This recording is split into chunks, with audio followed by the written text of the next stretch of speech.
I'm going to be real, Meghan. My interest in Gem is waning. I think Raygun was like, oh my God, I'm going to the Olympics for breaking. I better work really hard. And then she got distracted. Fuck you. Yeah. And then Moo Deng walked over, ate the fruit platter of Donald Trump and got it more right than every pollster. Now she's stalking me. And it's like, Fiona, this is not good evidence that you are not who he says you are. Here on Cancelled, we are just two lazy girls who want to take the piss. And that is what we shall do about the year of our Lord, 2024. Jessie, how should I introduce 2024? It's a year. It's the current year. It has 360-something days. Yeah. Was this a leap year? I don't know. I don't care. No. Anyway, it's 2024. If you're listening in 2025, it was last year. That's important. Yeah, I was going to say if you're listening in 2023, it's next year. I thought I'd enter the vibe into the courtroom about this year because we can get a bit confused like, oh, but it's today.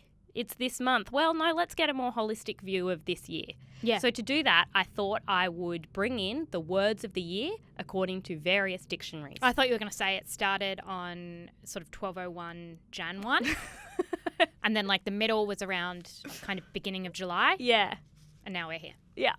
No, I'm going to talk about some language. Okay. Now, I reckon my dream job would be the person who works at dictionaries and picks word of the year. I was talking to a friend recently. I said, that person's a loser. That person is a loser because they're just like, why don't we do, what was the one? There was a Beyonce one where they were like, the word is, she did a dance or something and they loved that it was like sort of like Beyonce or skibbity toilet. Oh, like it's just old yeah. people being like, oh, they're saying 'cause he lives a lot. And it's like 4 years ago maybe. They just ruin it. It's like your job is to ruin the fun. Well, I'd like to ruin the Bootylicious. fun. Oh, it was bootylicious. And you just knew that someone had a little... Yeah. They were in the tea room. They got a little bicky. And she went, I've got it. I've got it. It's bootylicious. Have you heard that? Oh, no. No, Sarah, I haven't heard of that yet. That's why. Well, it's Beyonce. It's a bit naughty, and we're putting it in the dictionary to stay current and hip with the kids. Honey, kids aren't buying dictionaries. You are redundant. We need to accept it. Okay, well, the Collins Dictionary word of the year was brat. I love how they all compete for, like, dictionary brand. Yeah. Brat, yeah, annoying. Cool. It's the title of an album by Charlie XCX. Yeah, and I don't care what you say, no one knows what it means. It's characterised by a confident, independent and hedonistic attitude, but it's also an aesthetic and a way of life. Yeah, meaningless. Cool. Yeah. This is one we discussed on the weekend. Macquarie Dictionary's word of the year is enshittification. Yeah, it's my favourite. Do you want to describe the moment we had? Everything's become shit. Everything around us has become shit. We went to a place that we used to go like when we were at uni, and it was about 12 years ago, I'd say. We would go to this place and we'd get a sandwich. And we went there and we went, oh, for old time's sake, let's go and get a sandwich. Bread was shit. Chicken was shit. Lettuce was shit. They just spat on it, kicked it at us. Paper was shit. And I went, Not this enough is about sauce. 72% shitter than it was, and I'm not imagining it. And I reckon double the price. And double the price. Demure is the other word. Very demure, very mindful. So this started with the TikToker who was like, look at my makeup, very demure, very Because it was mindful. neither, yes. Yeah. And she said, I'm very modest, I'm very mindful. The way I came to the interview is the way I go to the job. A lot of you girls go to the interview looking like Marge Simpson and go to the job looking like Patty and Selma. Not demure. That's not demure. What's demure is being sophisticated, refined. Yeah. Brain rot. That's Is that another what word. we do? That captures concerns about the type of content we're consuming. Yeah, how everyone has just accepted that their brains are gradually eroding. It's like we can feel the erosion in real time. Yeah. Honourable mentions go to yapping, having a yap. That's no one made that up. Yapping is an old and word. skibbity. This is just Gen Z and the alphas who think they're so cool. Just make up shit and everyone gets their panties in a knot. Everyone gets, they're all saying skibbity toilet. No, they're not. They're not. It's okay. It's okay. It's fine. okay. And we don't need to know what it means. Yeah, They're not buying drugs with it. Oh, that we know of. So that's the vibe. But Jessie, let's get into our recap / cancellation of 2024. We entered the year weirdly into tradwives. Okay, so this is the year where the traditional wife made a comeback. Not the 1950s, I drug myself and I'm in a gendered prison kind. No. That we know of. I saw an ad the other day for antidepressants from the 1950s, and it had a picture of a housewife in a nightie, looking a little unhinged, to be honest. And it said, Mornadine, now she can cook breakfast again. Mornadine was an antidepressant. Yeah. So this was like a 1950s ad of like, drug your wife, she'll cook your eggs. But I see those ads and I'm like, we still got that drug? Can I ask you just go to your GP? Are you doing Mornadine? Because making breakfast makes me need an antidepressant. Please. Anyway, everyone forgot that 1950s housewives were not stoked. So we had a whole... That's why we had the feminist revolution, which we'd forgotten about. Yeah. And that was about equal pay and birth control and credit cards. But then everyone's been on TikTok too much. Brain rot. They forgot feminism. And they're like, why did we leave the kitchen? And they're like, guys, hear me out. 1950s, one word, Mornadine. Ballerina Farm has been one of the biggest tradwives, even though she doesn't identify as one. And then there's Nara Smith. Have you looked at Nara Smith's content? Yes. She'll be like, my children wanted a glass of milk, so I bought a cow.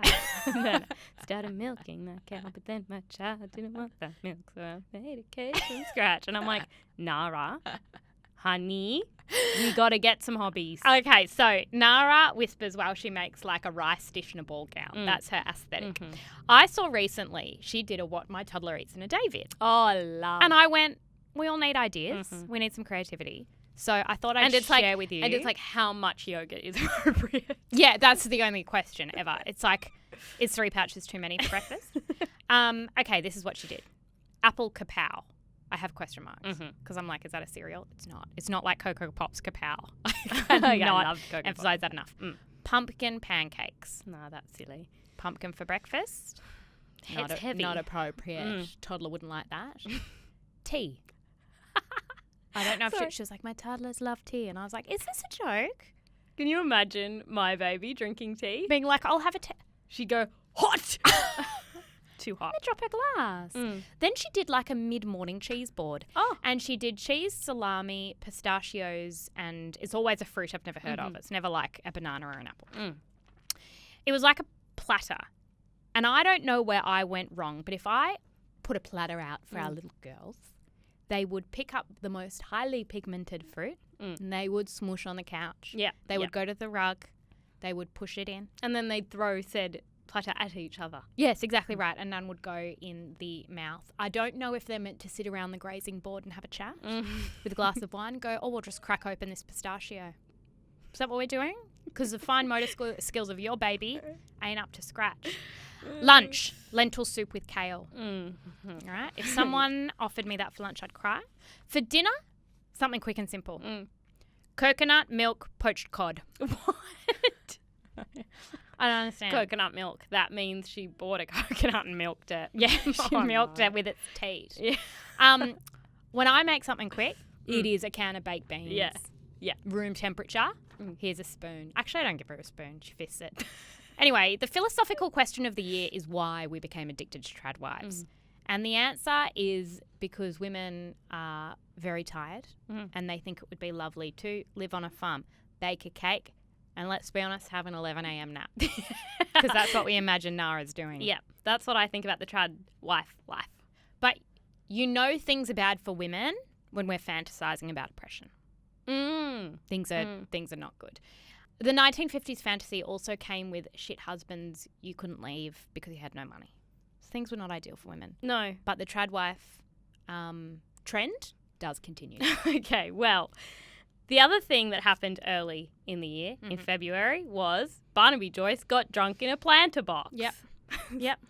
And I remember my first reaction, I saw him laying there, legs in the air. And I went, who among us, raise your hand, who among us has never fallen into a plant, wreathed around like a bug on its back, who can't get up, drunk in a public plant.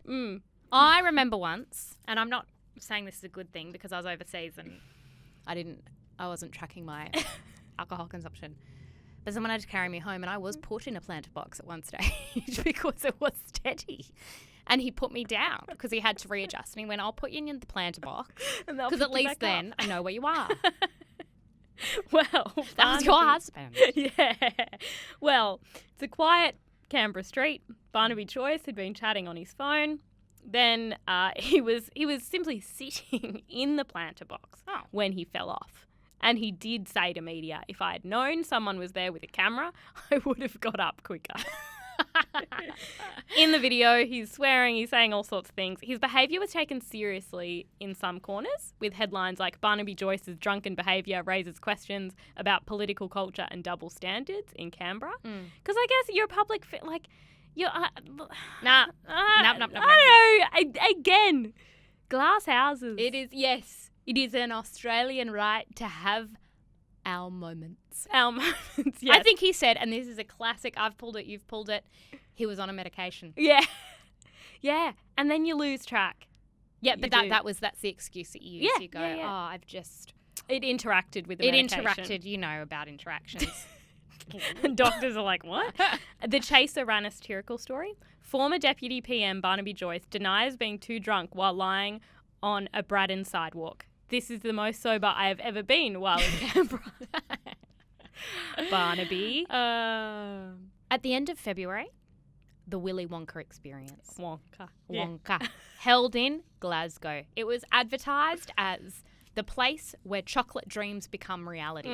It boasted an enchanted garden, a twilight tunnel, and an imagination lab. If you're thinking, I don't think any of those featured in Wonka, you'd be right. Tickets cost £35, which is nearly $70, and visitors were promised surprises at every turn. And surprises they got. Oh, lovely. Families who turned up were subject to, and this is a quote, little more than an abandoned empty warehouse. Apparently it looked like a meth lab. And having cited the images, very a meth lab. There were a handful of actors employed, and it was their first, you won't believe it, but it was their first acting job ever. And they were given the script at 6 p.m. on Friday, and the event started on the Saturday. They turned up to a dress rehearsal on that Friday. They saw the space and were like, Jesus. And then the organisers were like, yeah, it's being fitted out overnight. But when they turned up in the morning, it had not been fitted out. Okay. It's very Fire Festival. Yes. Now I need to talk about the script, because you might be sitting there going, what script? Well, why does the Willy Wonka Experience have a script? Yeah. A woman named Kirsty was hired to play one of the Oompa Loompas, but in the script, they were referred to as Wonky Doodles. Is that because Oompa Loompas was trademarked, I think. Trademarked. So. Claire, I think this is Kirsty as a Wonky Doodle. Please describe the image. She's simply a depressed Oompa Loompa in a green wig and a Temu. It's very a Temu outfit. Jessie, why is she in a meth lab? It's unclear. I don't know. The script was strange in that it included stage directions for the audience. And Paul Connell, who played Willie McDuff, there were 3 Willie McDuffs, described it as 15 pages of AI-generated gibberish of me just monologuing these mad things. Yes. So this is if ChatGPT organised your event, the Wonka Experience is what you get. A 16-year-old named Felicia played a character called the Unknown. And she wore a silver mask and a black coat. Apparently, she lives in the walls. And no one knows what her relationship is to Wonka. It doesn't make any sense. In the script, the Unknown was to be defeated by a vacuum cleaner, but no prop was provided, so the actors had to improvise.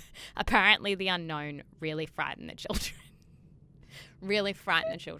Jessie, okay, firstly, for my daughter's first birthday, we're having a very hungry caterpillar themed birthday, and I regret everything because it should have been a Wonka experience. Luna would have gone as a Wonky Doodle. Yeah. And Matilda would have been the Unknown. And I think that this was all a laugh, and it became, a laughing stock. Yeah. It was mocked. Yeah. I reckon, mark my words, 2025, every country will want their own Wonka experience because this is simply iconic. It's iconic. They were like, if this was a few weeks later before it got shut down, which we're going to do, would have bought tickets. Oh, yeah.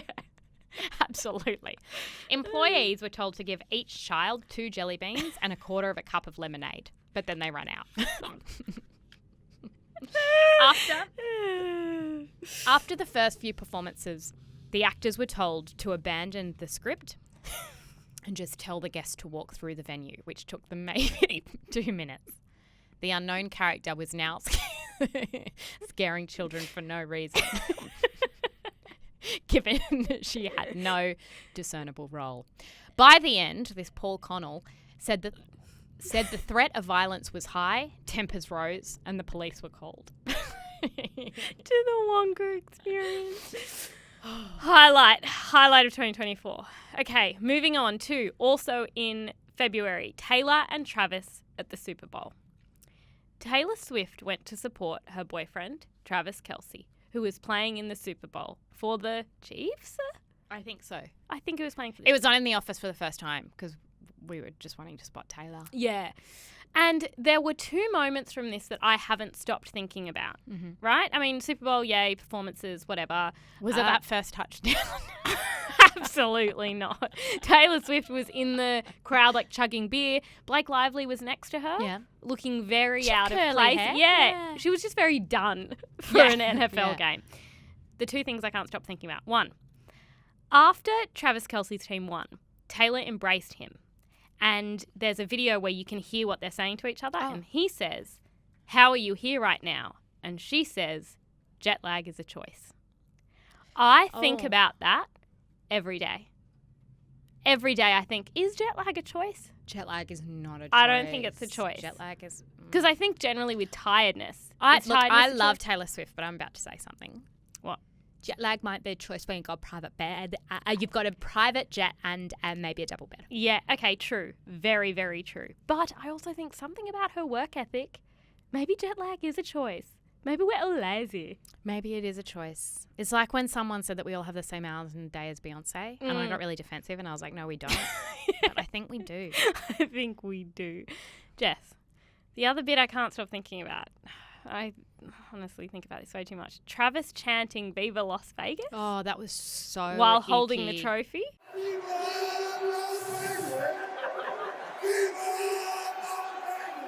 I went, nah, run. I got the ick. We've all had that experience of watching someone we thought we liked. Chant, shout. Get with the boys. Yeah. And we go, do something. Ooh. Viva Las Vegas. Oh, God, Jessie. that. I don't like it. And then still people are like, oh, Travis and Taylor. It's like, well, are you not thinking about that? Because it happened. I am. Because I go to put my head down at night and I can't. I hear it. Jessie, J-Lo releases This Is Me now. Look, there's a lot to say about Bennifer, but you might say that the release of This Is Me now was the beginning of the end. Or was the beginning of the end right before they broke up the first time? Or was that the middle? Or was it Jiggly? Yeah. Yeah. There's an album called This Is Me Now, and there's also a musical film called This Is Me Now, a love story, and there's also a documentary about the making of the album and the film titled The Greatest Love Story Never Told. It's all self-funded by Lopez, and it went over its $20 million budget. I've watched all of them, all the iterations. Wow. Yeah. I believe in my soul that the love story has been told. It has. Through various song, mediums. Through documentary, through Filmer. Through Instagram. Yeah. Through, I think there might have been a plantation wedding in there. Yeah, we know. In the documentary about the film, about the album, we hear about love letters Affleck wrote to Lopez. Oh, yeah, I've seen them. And kept during his marriage to Jennifer Garner. And, they nicknamed him Pen Affleck. I don't need to know that. No. I don't need to know. No. By May, there were reports that Ben Affleck hadn't been photographed with his wife, Lopez, in 47 days. And by that point, we were like, it's done. Also in May, Lopez interacted with a social media post about unhealthy relationships. I remember that. And then they attended Affleck's daughter's graduation together, Mm-hmm. and we were like, things are fine. But things were not fine. Because in June, Affleck moved his belongings out of their shared home, and in July, J-Lo turned 55 and had that Bridgerton-themed party. Yep, and he didn't come. Yeah, it looked like it slapped. It looked really, really There was fun. like a I always carriage. think it is a red flag. If your partner buys a mansion in a different suburb and moves into it, And then you have a mark birthday my party, words, it's done. and then you have a birthday party and don't invite him. Yeah, Yeah. done. And you haven't been photographed together. But in August, the official news broke that J-Lo was filing for divorce. And I believe it was the content that was the issue. And also, J-Lo was no longer going on tour for This Is Me Now. Apparently they didn't sell enough tickets. I hate that rumour. I hate it. It makes me feel sick. I know. Oh, no, I like I just tell myself she wanted the summer off. Yeah, to grieve. Yeah. Oh, God. Yeah, it's not a nice little... It was really... 2024 was the year that Bennifer really came to die. I'm Team Jen. Okay. Yeah. Interesting. The Kate Middleton controversy. Oh, wow. It is... I cannot believe that was this year. It is so easy to forget how this started because it is simply so shameful. But at the beginning of this year, the vibe was, where is Kate? They've killed Kate. There's a conspiracy. We were not in a good place. The culture, we No. were not in a good place. They've replaced her with an imposter? Oh, yeah. Do you remember seeing all the photos and they're like, that's not Kate. Yeah. That's not Kate. Yeah, that was insane. Yeah, yeah. There's a literal website called whereiskatemiddleton.com. Okay. The website says, we wanted to take a moment with you to share the purpose behind this creation of I this think it's website. to find out where katemiddletonis.com. As you may have noticed, we established this space because we recognised a need for a central hub where public thoughts, articles and theories surrounding the disappearance of Princess of Wales, Kate Middleton, could live. Our intention was born out of concern for the well-being and whereabouts of the princess. That is why we are hunting. Hunting. We find that hunting is a good way to get her back. We genuinely hope for her safety, well-being and swift recovery from any medical condition she may Quick be question. Who are you? Yeah. Who are you? Detective Artie. Oh, Yeah. detective. Yeah. Sounds legitimate. However, we also acknowledge that things haven't been the same since December 25, 2023. We cannot ignore the sense that something is amiss. While our hopes remain steadfast for the princess's health and happiness, we recognise the need for open dialogue and discussion surrounding recent events until she returns. So what it does is it updates every time there's anything to do with Kate Middleton. So the last thing, they gave up, actually, because it's like last public appearance, December 25, 2023, last video appearance, March 2024, and then recent public appearance was Tripping the Colour in June 2024. So they're like, we acknowledge we have now seen her. This website still exists. And it's very But they're not unclear. keeping up to date because No. she has done that video since when she did that folk album. Yeah. Where she was in her kind of Forest. gallivanting around. Yeah. Well, I would imagine that this website really went nuts during the Photoshop photo conspiracy. Yep. So when was that, March? that was in March. So a photo of Kate Middleton and her kids is released by Kensington Palace for UK Mother's Day. And then this was wild. All the photo agencies are like, we're retracting this because it's clearly edited. AAP said it appeared the source had manipulated the image in a way that did not meet the Associated Press photo standards. Because people noticed it, and this is something we often say on this podcast because it's an edit that you get in book editing, which is NQR, which is not quite right. Yeah. And that's how I would define, I mean, to a greater extent than Wonka Experience, but the thing about AI is that it's just NQR. It's NQR. You looked at that photo, a hand was in the wrong place. Someone's jumper ended. Charlotte's legs were, the edges were unnaturally soft. It just wasn't right. And you just go internet sleuths too much time, and then AAP's like, look, thanks for the criticism. This photo simply ain't real. It ain't it. So it was only 2 weeks later that Kate then publicly shared her cancer diagnosis. I didn't realise it was that quick. So clearly she's like, everyone's really mad.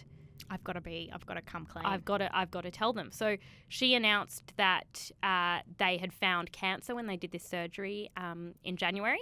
Then in June, she did the forest photo. The forest photo. This one. Oh, yes, under the Yes. tree. Yeah. And I remember there was commentary at the time being like, well, she looks well. What if not everyone looks that well after cancer? Yeah. And it's like, she can look how she looks. Then she made the public appearance at Trooping the Colour. And then in November for Remembrance Day, she made a public appearance. And a British TV host tweeted, "Genuine question, why has Kate aged so much? Isn't she only 42? Is she a smoker? It's the only explanation." The woman has cancer. Even if the woman didn't have cancer, I'm sorry. Did you hear about the Wonka Experience? I'm sorry. Did you hear that Bennifer had done? Did you hear about Barnaby Joyce and the Plant Yeah. Box? It's been a year. It's been a year for all of us. Yeah. I look 100 years older than I did in January.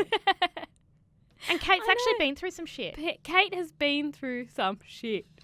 In March, Meghan Markle launched her lifestyle brand, American, Riviera, let's throw in Orchard, Montecito. The month before, she filed a trademark application for things like for that brand and to sell things like tableware, cookbooks, textiles, jellies and marmalades.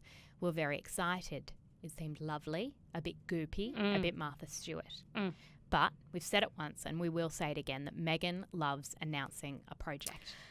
I have to say, she works slow. She works slow. She works slow. I get it. Same as me. A very lazy girl. So she's got the momentum. She's gone, Yeah. la la la, energy. She's not moved fast and break things. No. She's moved slow and don't make anything. Yeah. Yeah. No, and absolutely no hate. Because I think the announcement of anything is the best bit. How many people go, I'm going to do a podcast? 3 months in, they're like, oh my God, you wanted something every week. That's insanity. Calm down. I'm done. And I was worried pretty quick that she'd lose momentum. But we're wrong because the next month, Meghan unveiled her jam. Flavour, strawberry. Oh. A few influencers posted about the jam, including Kris Jenner, Mindy Kaling, and Chrissy Teigen. Details like the cost or where we could buy it were not released. It's not good marketing. It's not. Good awareness building. What you want when Kris Jenner shares your product. Yeah. You want a link. You want an affiliate link Yeah. that you can see that you can buy the thing. Yeah. Because what we've got is a lot of hype and not a lot of jam. Not a lot of jam. No. Too much hype, not enough jam. Yeah. We are now in December, so we are 8 months on, 9 months since the brand has launched, and there's still no jam. Okay. No details, no price. Yep. No link. I really need to buy that jam. The Instagram account is still just the logo. And I went, let's just go to the website. Yeah. Maybe it's been updated today. And I've missed it. So I just went to the website. It takes me to American Riviera, Orchard, Montecito. And the only thing I can do is sign up to the wait list. And I'm going to be real, Meghan. My interest in jam is waning. I have to say. Also, babe, while you're perfecting your jam, working out your jam, procrastinating your jam, Ballerina Farm is selling that jam. She is. And say what you like about the Wonka Experience, they bloody did it.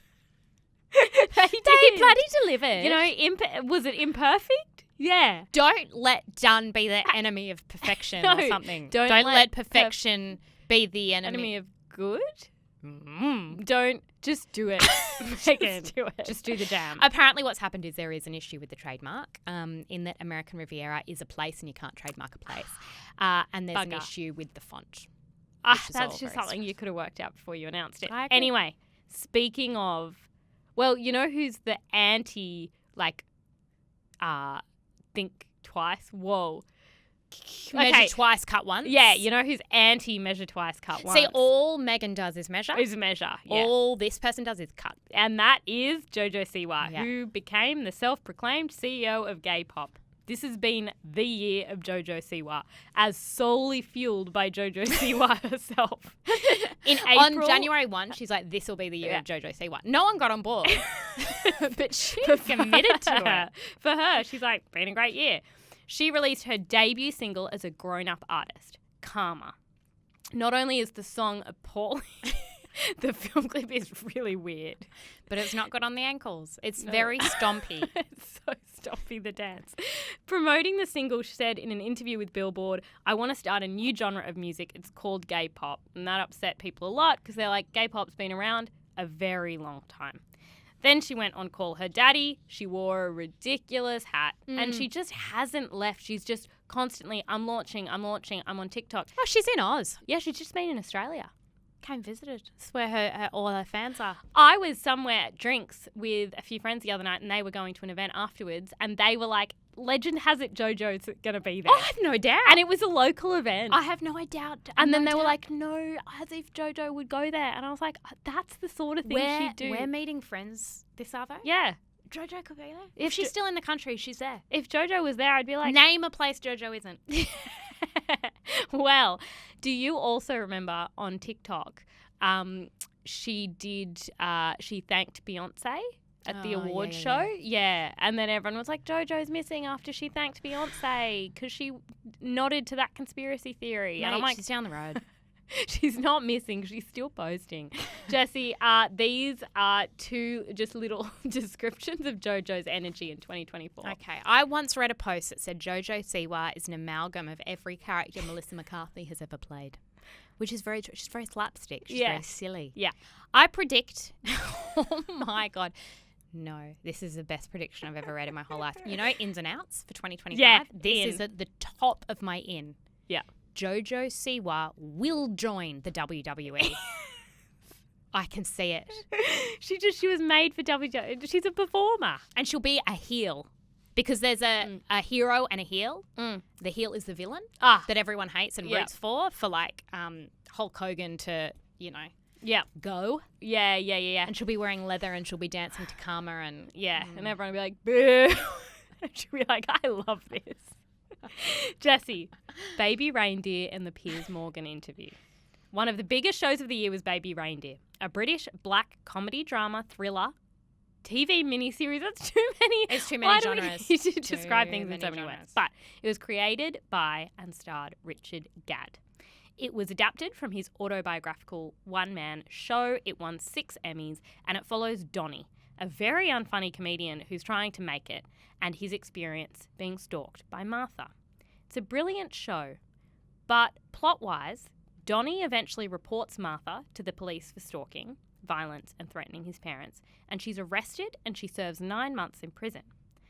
The problem is, as mentioned, it's based on a true story. I didn't say based. It said, this is a true story. It didn't say based. Yeah. And I think that's where they got in trouble. Yeah. And it seems Richard is a creative genius, but, and this is a wild allegation, I think he's a lazy boy. I don't think he's a lazy boy. I think maybe Netflix is a bit lazy. No, because I feel like I understand what happened. Is he wrote this. Yeah. Meant to change. And he meant to he had things list. underlined. He had, like, you know, on Word where you've highlighted something left to comment, he said change in capital letters, must change. Must change He's this just detail. getting to that now. The thing he had time to change was the name from Fiona to Martha. Not a great change, but he definitely meant to change things he didn't change, which I get. We all run out of time with creative projects. And then he was like, it's okay, no one will watch it. And then it blew up. So the thing is that the real Martha looks a lot like fictional Martha. When she came forward and she's like, I'm the real Martha, everyone's like, yeah, you are. Yeah, you are. And real Martha is pissed. In May, Fiona Mer Harvey, who Martha is based on, was interviewed by Piers Morgan on Piers Morgan Uncensored. And what a get. Piers, What a get. This is what happens when you have no morals. You get great interviews. She's a Scottish woman with a law degree, just like Martha, and she wants to sue for defamation, but there's just one problem. She really highly recognised herself in that show. Yeah. Because she was like, that person that I'm based on isn't me, and I'm offended because all of the things are true. And it's like, honey, get your story straight. Get your story straight. So tweets from one of her social media accounts led fans to figure out that she was the inspiration for Martha, because they had a reference to hanging curtains, which was a reference in the show, like a sexually suggestive phrase. During her uncensored interview, she said she had met Gadd several times, but she did not sent him 41,000 emails. She did it. I believe you. But then just as peers, it just seemed like maybe she did. You actually tweeted him numerous times. No, it wasn't numerous. It was about 18 tweets there or 14 It's quite a tweets. lot to someone who's not that well known. She said she was planning to sue for defamation. And look, the issue is I don't know why he had that character convicted of actual that's the crimes issue to me. and sentenced to time in jail. And that is what leads me to believe that somewhere in his desk there is a post-it note that says, "To do today, must change identifying details about in this story Fiona. or legal consequences." Consequences is underlined. Yeah, it is. And then he forgot But that then- day. but then he got on TikTok and he got distracted. But Fiona, there's been a few issues because then the Daily Mail were interested and she's like, I love all this tension. But then she could apparently, there was some journalist that interviewed her and then she accidentally started stalking him. I did see there's a few stories that are like, now she's stalking me. And it's like, Fiona, this is not good evidence No. that you are not who he says you Stop are. it. Jess, the Anne Hathaway interview and the idea of you. Anne Hathaway had a moment in 2024. She did an interview on the New York Times podcast, The Interview, and she gave away absolutely nothing. Yep. I've never listened to an interview and learnt nothing. Not a single thing. Absolutely nothing. And then she even called him back to be like, was I evasive? I still have nothing to say. I have nothing to say. Dear God. But I just want to talk more I hate about how I have interviews. nothing to say. Yes. Then she starred in The Idea of You. And we need to do a bit of a revisiting. Because why'd everyone pretend it was good when it was pure very bad. shite? It follows So bad. Celine. Yeah. Played by Anne Hathaway, a 40-year-old single mother who becomes romantically An involved. artist who lives in a mansion, yeah. Yes, with Hayes Campbell, played by Nicholas Galitzine, a massively famous 24-year-old British boy band. Harry guy. Styles, yeah. And I saw a headline that was like, The Idea of You is so much more than just Harry Styles fan fiction. And I'm like, oh, I really disagree with that. I think it's simply Harry Styles fan fiction. I think it's so much less. Yeah. I just have a few questions. Yep. Why they both cry so much? Mm-hmm. Why is it all about her hair? Very much about the hair. Does she have a fringe? Yeah. Yeah, okay. And they end up, the way she first meets him in the trailer is just like so unrealistic. Like she's just peeing in a private trailer. It all just upset me so much. One review read, I thoroughly enjoyed watching The Idea of You. But was it a good movie? Absolutely not. That's exactly how I feel. Yes. Thank you for putting words around it. Yeah. Speaking of things that were not good, America's Sweethearts, Dallas, Cowboys, Cheerleaders. Loved. 5 stars. 5 stars. That was released on Netflix and everyone watched it because we were bored. Some observations. Didn't need to be 7 episodes. Whew, by the second episode, I was like, is there some huge twist coming? Because this is a lot of routines. Because the first episode, I was like, this is problematic. We're treating women like they're dolls. This is objectifying. And by the second, I was like, she doesn't have it. She just doesn't have She it. doesn't have the X factor. Yeah. I feel as though She doesn't have the look. the look. She doesn't have it. I feel like with her high kicks, her knee isn't straight enough. And in fact, she's not putting her body on the line for future surgery. Yeah. With how high she's jumping in the air. Exactly. Poor Victoria. We all felt very sorry for Victoria. I don't think she had it. No. Do more tricks was just a little note that we had. Because with all of that, and then finally we got to watch the full AC/DC Thunderstruck routine, and I went, there's a lot of fast walking, and Yeah. there's a lot of wiggling our pom-poms, which I can do. Yeah. I'm going to need more of the jump split. Yeah, if you can do a cartwheel, if you can do a backflip, if you can do a trick, you got to be doing a trick. Yeah. Kelly was tough but fair. Actually really admired her. Yep. And yeah, people did try to analyse it. And by the end I was like, I think they're just dancing. I think It's we can fine. just leave it. And leave it we did. In July of this year, someone had a very bad day at work. A man or a woman was working at a company called CrowdStrike. I'd never heard of it. And they updated a program and accidentally broke the world. I hate when this happens. It reminds me of the Suez Canal Yeah. when it got blocked. And I was like, That ship got stuck. yeah, very relatable. Sounds like an exaggeration, but literally everything got ruined. Mm-hmm. At least 8.5 million systems crashed and they couldn't restart, which is the biggest outage in the history of technology. You couldn't pay on a card.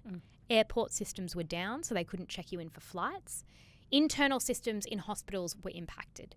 We were at dinner and we were like, oh my God, are the planes going to fall out of the air? Which confirms that no one knows how the internet works or what it does. Or how planes work. No, I was like, surely it's the Wi-Fi. Yeah. Surely they run on NBN. It's like, no. We were like, oh no, because it looked for a minute like it was a cyber attack. And we went, oh no, can we order our burrata? Yeah. And then when we could, we didn't worry. Yeah. And then by the time we went to pay, the machine was fine again. So it was okay for us. It wasn't okay for others. Joe Biden steps back and Kamala steps forward. So on July the 21st, President Joe Biden stepped down from the presidential race and nominated Kamala Harris. This followed what Politico termed the worst debate performance in American history by Biden. He said there's a line in the presidential debate where he goes, we have 100 trillionaires, billionaires, and if we tax them 24% or 25%, we could raise $500 million or $1 billion.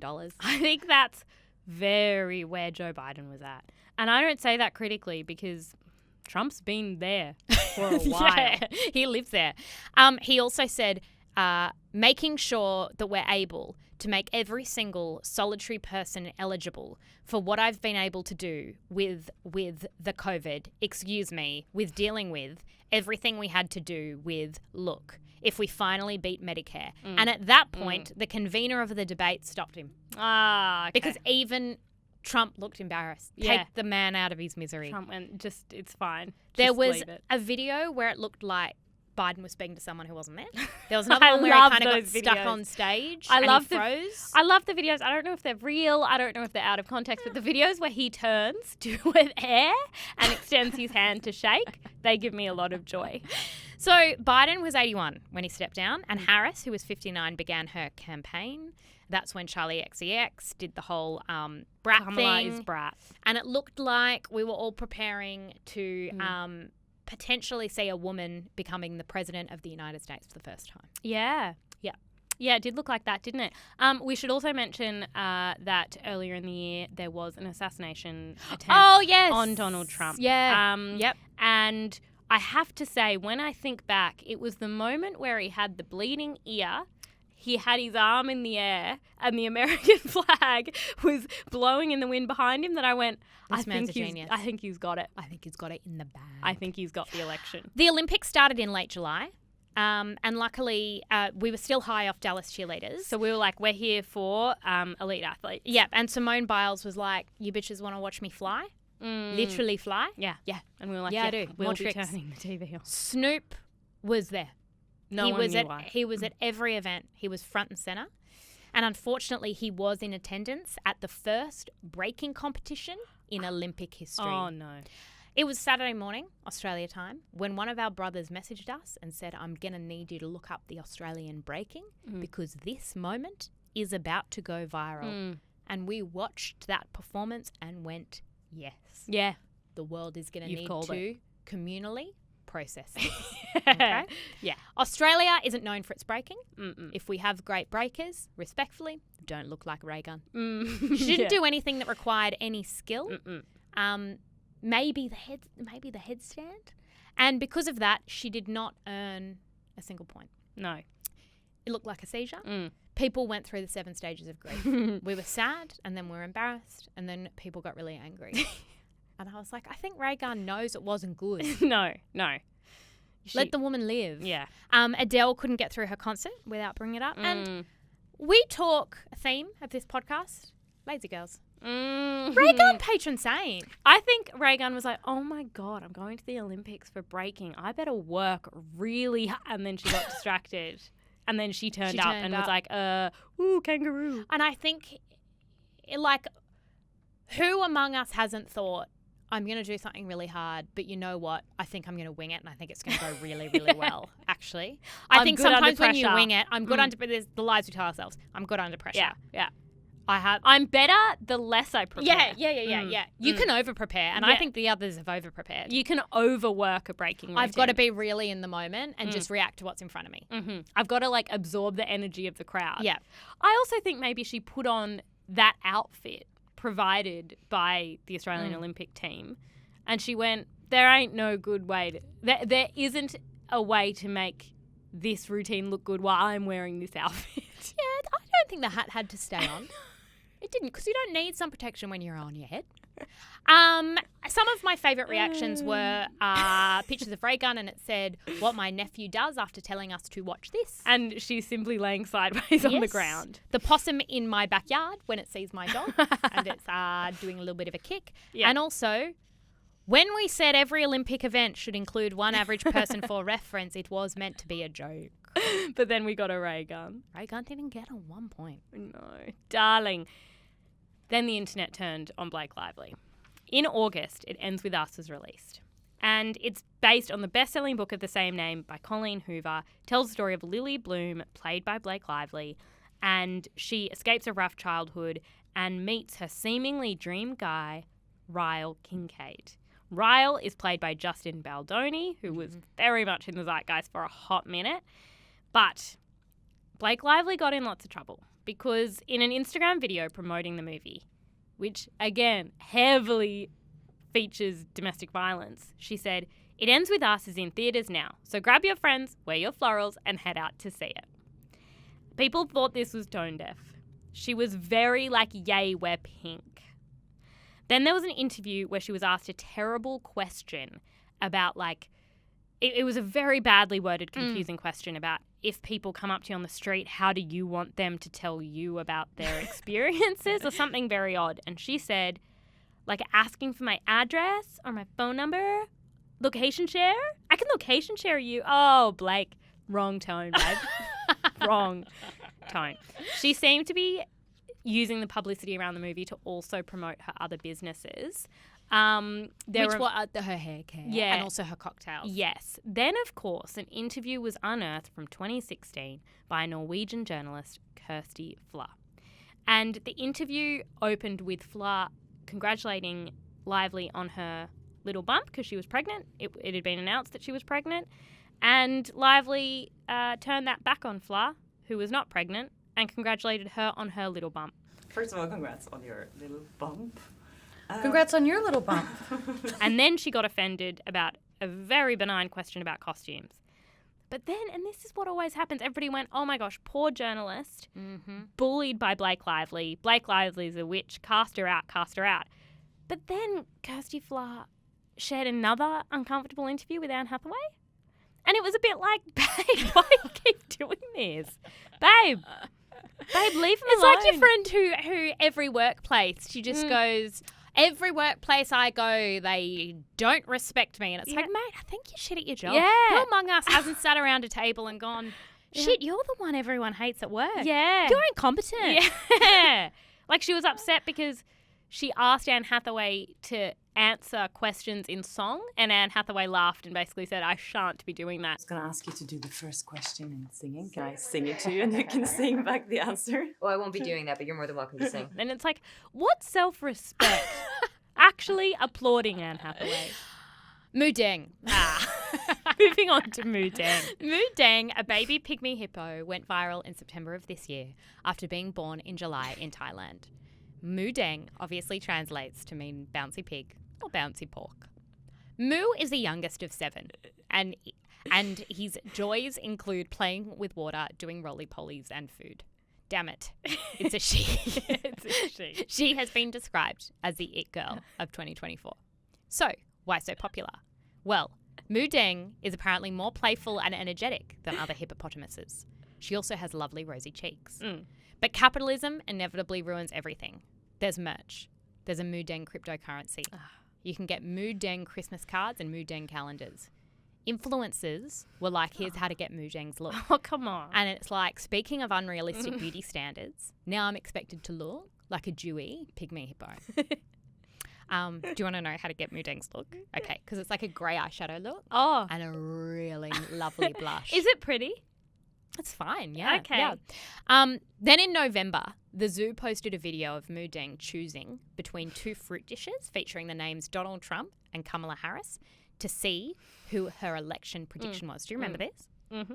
Oh, I missed it. I totally missed this. Yeah, no, I thought, this is when we hit rock bottom. Hit rock. Hey, we don't know what's going to happen. Moo Deng? And Moo Deng's like, do you have by an the opinion? way, everyone's making money off my name and my enclosure stayed exactly the same. I don't wear clothes and I have no bank account. So please explain to me where the Moo Deng cryptocurrency is kept. Fuck you. Yeah. And then Moo Deng walked over, ate the fruit platter of Donald Trump and got it more right than every pollster.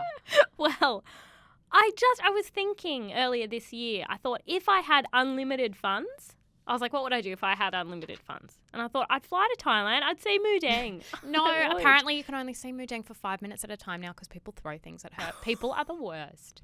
People are horrible. Well, I would go there and I would help because I have unlimited funds. Yeah. I would actually help Moo Deng move into a better enclosure. I and would help her to trademark it. Yeah. I'd be like, get on the phone to Meghan. Yeah. I'd say trademark before making your Insta or whatever, but you Yeah. need to trademark Moo Deng. You need some business advice. Yeah. Jessie, Chappell Roan can't come to work. Chappell Roan is 26 and she's a singer-songwriter who is hugely popular with Gen Z and just generally cool people. In October, she cancelled a pair of festival performances in New York and Maryland, saying that she needs to take care of herself because she was struggling to manage expectations and harassment and privacy concerns. She's talked a lot about struggling with fame. She's posted all these TikTok videos kind of criticising people for approaching her in public and saying it's weird and just because she's famous doesn't mean she You're shouldn't not have any entitled privacy. to get a photo with me. Yes. For some fans, they're a bit like, well, I bought tickets to go and see you in New York and I can't get a refund on my flights. Yeah. And then other people are like, well, mental health, very important. Yeah. All I have to say is lazy girl, hard relate. You looked at your calendar and you went, oh, I don't want to do it. I don't want to do I thought it. I wanted to be famous. Yes. I thought I wanted and to it's be more famous. work Yeah. than I anticipated Yeah. energetically. And also I have enough money now. It's fine. Yeah, it's all good. I'll just take my money. It's like gambling. It's like I'll just check out. She could also probably at this point just have a career as a TikToker who posts about how annoying it is to be famous. Yeah, fine. Like, you don't have to release any more music or perform, actually. It's fine. Just get brand deals about, like, being lazy. Privacy. Yeah. Jessie, nobody wants this. Everyone was watching Nobody Wants This in, like, September, October, starring Adam Brody and Kristen Bell, the show about a sex podcaster and a newly single rabbi falling in love. We all became sickeningly obsessed with Adam Brody. Jessie, here were some of the best reactions. Adam Brody's Riz in this show is off the charts. It's like Seth Cohen grew a beard and realised how fine he was and sent an entire generation of OC girls into heat. That's exactly what happened. Adam Brody is a perfect romance lead and we have severely underutilised that in the last 10 to 15 years. That's what everyone realised. Was like, why did it take us this long? Why has he only had fleeting parts? Yeah. He's a leading man. There are celeb crushes and then there's whatever the hell I feel about Adam Brody. It is deeper because we knew him as a kid. Yeah. Not a kid, young adult. We've grown up with him. We then move into November. It's the lead up to Schoolies, and Australia has a new tradition where sex workers from OnlyFans keep yelling that they're going to have sex with your sons on camera, and then everyone says, no, please don't. And Mothers then they squeal. Mothers squeal. Mm. They clutch their pearls. They and say, not my boy. Not my little boy. Not He's my boy." only a child. Yeah. And then they say, no, he's not. Try and stop us. And then the sex worker says, there's a line of them at my door. And they're like, not my son. And it's like, I think maybe. I think maybe one your of them son. could be your son. It's the story is repetitive. It's bizarre. Yes. And it is mesmerizing because it's like a game of ping pong. Because the OnlyFans stars go, I'm going to make him have sex on camera Yeah. and post it to my OnlyFans and make money and not pay them. And then the mothers are like, don't do that to Not my my child. innocent boy. And then you know that they're going to go back and then they're going to go, that's not legal. And then they're going to go back and go, it is legal. And then it's just a They really... go, well, it's not ethical. And they'll say, I don't give a shit about ethics. That's what's going to So, happen. Bonnie Blue and Annie Knight, who say they've made a fortune from posting content on OnlyFans, announced in November that they'd be targeting barely legal boys for their content. I saw that they went to Fiji. Did you see that? No. They were pursued by local authorities and some would say chased out of the country.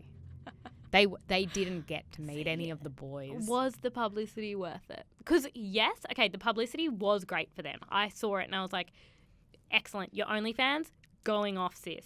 Your TikTok, going off. You are going to make bank. Yeah. However, being publicly pursued by authorities, quite stressful. It's the rage baiting of the whole thing, and you can see it in her eyes, where she's just like, I'm going to say something fucked and watch my bank account go up. Yeah. And it's like, you know who you shouldn't cross? Boy mums. Boy mums. Because boy mums Yeah. have some protecting to do. Yeah. And probably the boy mums are running the AFP. Yeah. And the Australian Yeah. Federal Police Yeah. are in Fiji. Yeah. And guess who cancelled your visa, Bonnie Blue? Yeah. A boy mum. Because all these people were like, hold on. If you're here just on holiday, you can't be making money, Bonnie Blue. And then they were like, we've cancelled your work Speaking visa. of law. Yeah. Is that a reference to this being a courtroom? No. Speaking of the law Oh. and them saying that they are not breaking the law. Oh, yeah, You just know that there are a lot of lawyers going, I'm going to find I'm gonna the get you. thing. Yeah. I'm going to get you. And so, yeah, no, it did throw everyone into a bit of a tizzy, Yeah. didn't it? I wonder what's happening. Schoolies has just happened. Well, Bonnie Blue can't even be here anymore. Well, I wonder Stuck if in Annie, the UK. I wonder if Annie Knight I could. think she's on the prowl. I think she's on the prowl. We now find ourselves in December, and we have Wicked. And if you're not taking the lyrics of Defying Gravity and really holding space with that and feeling power in that, then what are you doing? What are you doing?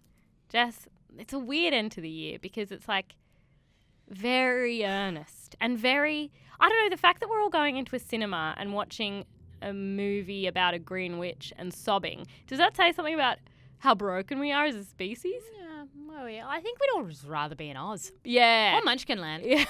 Yeah.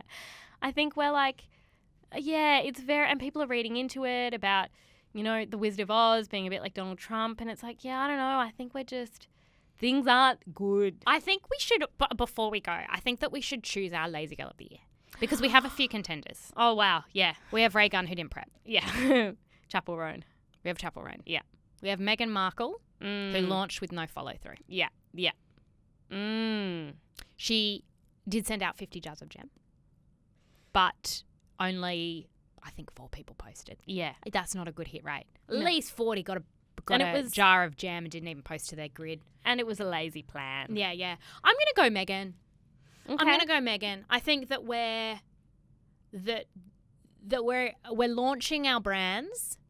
We're trying to cultivate a bit of momentum. We're hiring teams and we're losing teams, allegedly. Mm-hmm. And I still don't have a salad bowl, a tablecloth. How about a jar of marmalade? If the If jam's she too had a hard. brand, I Yeah. have some people in my life. Yeah. That would be the funniest Christmas present. She'd go, would you like a Meghan Markle serviette? Okay. My lazy girl of the year. Yep. I've got 2. Okay. One, the team behind the Wonka Experience. It was one man. Yeah. And when you say the team, I think who you're referring to is ChatGPT. Okay, yes. Very lazy. Yeah. But actually, that's my runner-up. Number 1, Moo Deng. I think Moo Deng is the laziest hippo. Yeah? Because she just wanders in her enclosure Yes. and falls upwards. Looking fresh. Looking slay. And everyone's like, I want to do my makeup like Moo Deng. I want to be like Moo Deng. I Yeah. want Moo Deng on my hat. And Moo Deng's like, you want me to eat a fruit bowl to pick the election? Fine. I'm not going to do it efficiently, but I'll do it and I'll pick it right. And I just think Moo Deng is a lazy girl for the ages. I love it. I love it. Thank you so much for joining us. And thank you for joining us for this year. Yeah. It has been so much fun. If you want to hang out with us over the holidays, you can follow us on the twins_thoughts on Instagram or Cancelled Podcast on TikTok. The producer of Cancelled is Kimberly Bradish with audio production by Leah Porges. And we'll see you next week. Bye.